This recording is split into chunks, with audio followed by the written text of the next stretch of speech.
அள்ளிநகரம் வெங்கல நகர் பகுதியைச் சேர்ந்தவர் ரமேஷ்.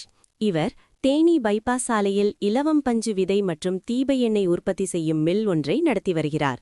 நேற்று வியாழக்கிழமை மில்லுக்கு விடுமுறை அளிக்கப்பட்டிருந்த நிலையில் மதியம் 12 மணி வரை மில்லிலேயே இருந்த ரமேஷ் அதன் பின்னர் மில்லை பூட்டிவிட்டு வீட்டிற்கு சென்றுள்ளார்.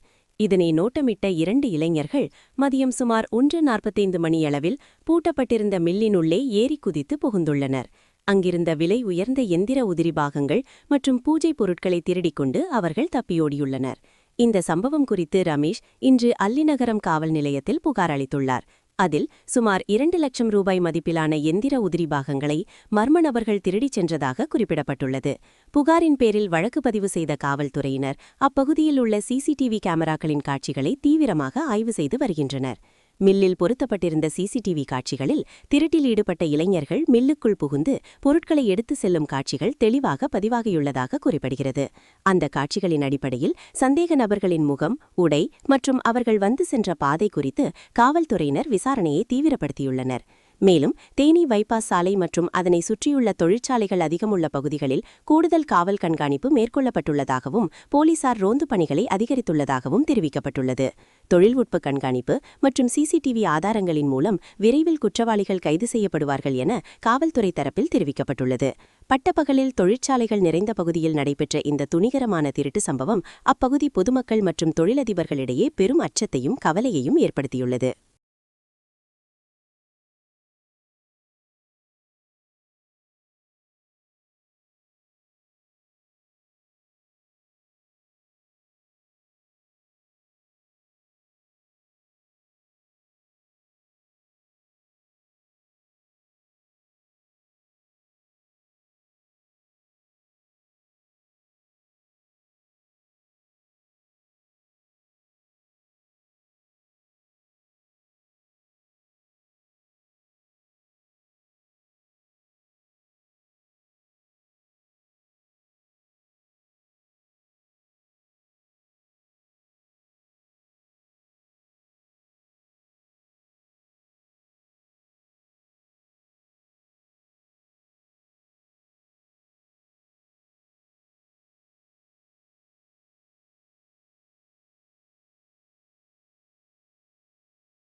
பேர் குரு ஐயப்பன். தேனி மாவட்டம் தேனி வட்டம் ஊஞ்சாம்பட்டி ஊராட்சிக்கு உட்பட்ட பகுதியில் இந்திரா நகர் என்கிற பகுதியில் எங்களுடைய கட்சியினுடைய பொறுப்பாளர் ரமேஷ் என்பவர் இலவம் பஞ்சு விதையில் தீப எண்ணெய் தயாரிக்கக்கூடிய தொழிற்சாலை வச்சிருக்காரு. இந்த தொழிற்சாலையில் நேற்று சரியாக 12 மணிக்கு மேலே கிட்டத்தட்ட ஒரு 3 இளைஞர்கள், அதாவது 16 வயசில் 20 வயசுலேயே இருக்கும் அந்த நபர்கள் இந்த தொழிற்சாலையில் போட்டிருக்கக்கூடிய அந்த கேட்டை ஏறி உள்ளே குதிச்சு இந்த தீப எண்ணெய் தயாரிக்கக்கூடிய உபகரணத்தினுடைய உதிரி பாகங்களை திருடிட்டு போயிருக்காங்க. அதை இன்னைக்கு காலையில் பார்க்குறப்ப அந்த பொருளை காணோம். சிசிடிவி ஃபுட்டேஜை செக் பண்ணுறப்ப எடுத்துகிட்டு போனது திருடு போயிடுச்சுங்கிறது ஊர்ஜிகம் ஆயிடுச்சு. அதன் அடிப்படையில் இன்னைக்கு அள்ளிநகரம் காவல் நிலையத்தில் புகார் மனு கொடுத்து அந்த காவல் நிலையத்திலிருந்து காவலர்கள் இந்த தொழிற்சாலையை ஆய்வு செஞ்சுட்டு போயிருக்காங்க. இந்த திருட்டு சம்பவத்தில் ஈடுபட்ட நபரை விரைவில் பிடிச்சி சட்டத்தின் முன்னாடி நிறுத்துறதாக வாக்குறுதி கொடுத்துட்டு போயிருக்காங்க.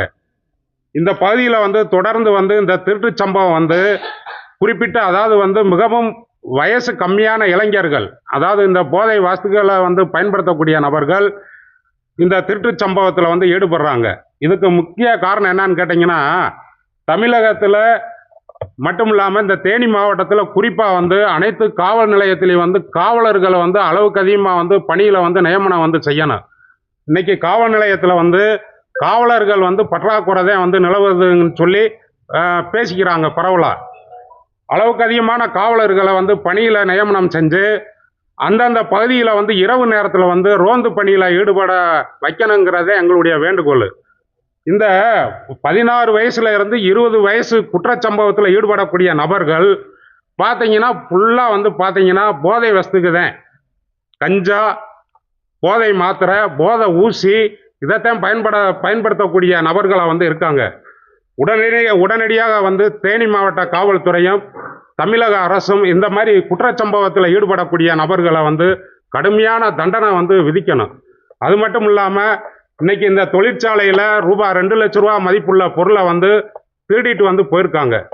அந்த பொருளை வந்து அந்த குற்றச்சம்பவத்தில் ஈடுபட்ட நபர்களை கண்டுபிடிச்சு அந்த பொருளை வந்து மீட்டி தரணுங்கிறது எங்களுடைய கோரிக்கை. நன்றி, வணக்கம்.